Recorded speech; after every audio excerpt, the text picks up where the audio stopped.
consumer psychology a little bit, and I watched this TED Talk on this guy who's super interesting, talking about how like the answers to problems is sometimes cheaper solved by changing perception than changing the math behind everything. So one example that he showed was like the British train problem was that like we need to get more people on our train and we need to get them from A to B faster.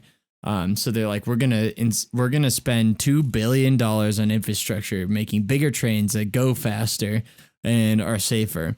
And but they hired him first to see if they're doing the right thing. And he comes in, he says, no, I don't think you're doing the right thing. I think you could spend $200,000, considerably less, like 0.01%, to basically have people come in, because he was saying like, when I show up to the train station, I show up an hour and a half early just so I can go through security, get on the train in time, and then I'm sitting there once I'm through security for 45 minutes waiting to get on the train, just like our plane experiences.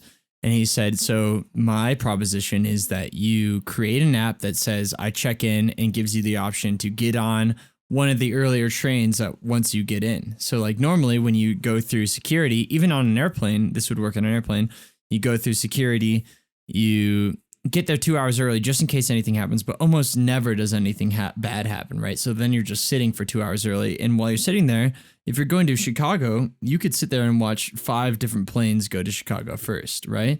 So if you had an app that says check in, then it puts you on an empty seat on the earlier Chicago flight, therefore filling an earlier flight, freeing up space on your flight, and then allowing more people to fit on that. So not only does it get you there 45 minutes earlier because you load 45 minutes earlier and take off 45 minutes earlier, but you also free up space for someone else to do the same thing. And you end up filling capacity that wasn't going to be filled in that one. So solves the same problem in a very different way. But in terms of perception, does the same thing. So instead of paying $1 billion or $200 billion, all you have to do is pay $200,000 to make an app.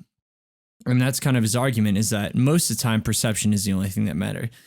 Another example he used was if you throw a cucumber out of the peripherals of your cat, the cat will turn around and see the cucumber and jump out of the way, thinking it's a snake, because it's a primordial reaction to that object. And basically what he's saying there is that your cat isn't, the successful cats don't live, the ones that turn around and say, what is that, a snake or cucumber?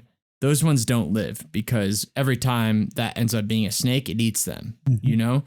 But the ones that turn around and always jump away, those are the ones that gene pool gets passed on. So the point there is that the quick decision making, emotional decision making over logical decision making is what wins the day every single time. Because especially in one thing I wanted to do for the segment is just have a snake or a snake-like object just tossed on the table, see how you reacted, because I know you're scared of snakes, and I just think it would be funny to do a thought experiment there.